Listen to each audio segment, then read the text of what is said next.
El golpe de Estado del domingo 28 de junio fue quizás el punto más alto de una serie de sucesos que venían presentándose desde hace tiempo y que estaban desestabilizando al país. Vamos a ver en la siguiente nota un paso a paso de lo que ha sucedido en Honduras hasta este momento. Vamos entonces a ver la nota preparada por el equipo periodístico de Teleantioquia Global.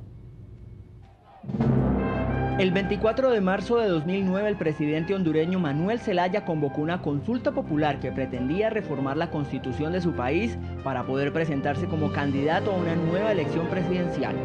Un mes después, el Parlamento de Honduras aprobó una ley que rechazó el referendo, calificándolo de ilegal y que contó con el apoyo del Tribunal Supremo Electoral y el ejército hondureño. Cuando un ejército se le revela a un presidente, volvimos a la etapa de las cavernas, a la etapa de los momentos más oscuros de la nación hondureña. El 24 de junio, el presidente Zelaya destituyó al comandante de las Fuerzas Armadas, general Romeo Vázquez Velázquez, por negarse a distribuir el material electoral. Además, aceptó la renuncia de su ministro de Defensa, Edmundo Orellana. La crisis se hizo más grave con la renuncia de los comandantes de la Fuerza Aérea, la Naval y el Ejército.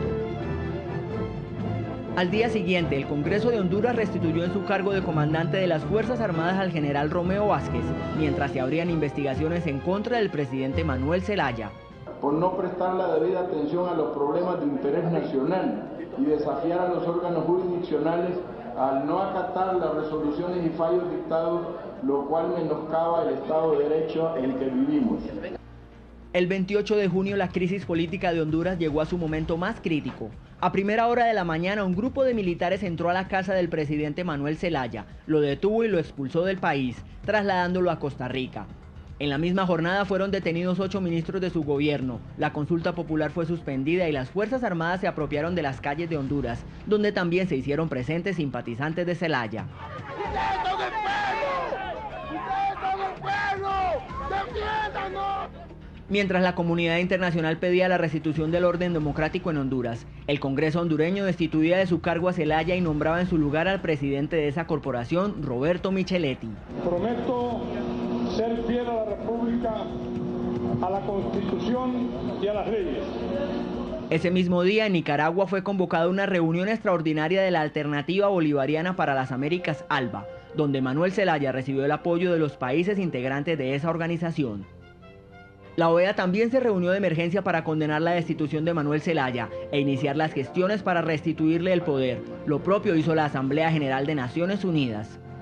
Desde Washington, Manuel Zelaya anunció su intención de regresar al país, ante lo cual Micheletti emitió una orden de captura contra Zelaya, acusándolo de traición a la patria, usurpación de funciones, abuso de la autoridad y corrupción. Por su parte, el presidente depuesto se dirigió a la Asamblea General de las Naciones Unidas. Nadie me ha hecho un juicio. Nadie me ha convocado a un tribunal a defenderme. Nadie ha dicho cuál es el delito, ni nadie ha dicho cuál es la falta. El 1 de julio la Asamblea de la OEA puso un plazo de 72 horas al gobierno interino de Honduras para que restituyera a Manuel Zelaya como presidente de ese país.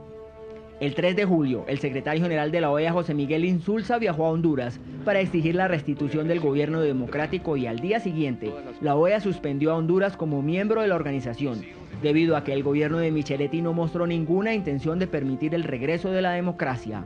Por decisión de 33 Estados miembros, se suspende a Honduras del ejercicio de su derecho de participación en la Organización de Estados Americanos. Mientras tanto, el depuesto presidente anunciaba que regresaría a Honduras al día siguiente. En efecto, el domingo 5 de julio partió hacia Honduras acompañado por el secretario general de la OEA y los presidentes de Argentina, Ecuador y Paraguay. Sin embargo, el gobierno interino de Roberto Micheletti bloqueó la pista del aeropuerto de Tegucigalpa y no permitió el aterrizaje del avión, mientras que en los alrededores del aeropuerto miles de manifestantes se enfrentaron al ejército hondureño, dejando como resultado el trágico saldo de 2 muertos y varios heridos. El avión de Zelaya alzó vuelo hacia Nicaragua y luego a El Salvador, donde cerca de la medianoche, el presidente depuesto, acompañado por varios diplomáticos, representantes de la ONU y la OEA, y los mandatarios de El Salvador, Ecuador, Argentina y Paraguay, atendió una conferencia de prensa en la que pidió a los militares de su país que no repriman a la población civil, y en la que quedó claro que la ONU, la OEA y la comunidad internacional seguirán buscando la restitución del gobierno que los hondureños eligieron en las urnas.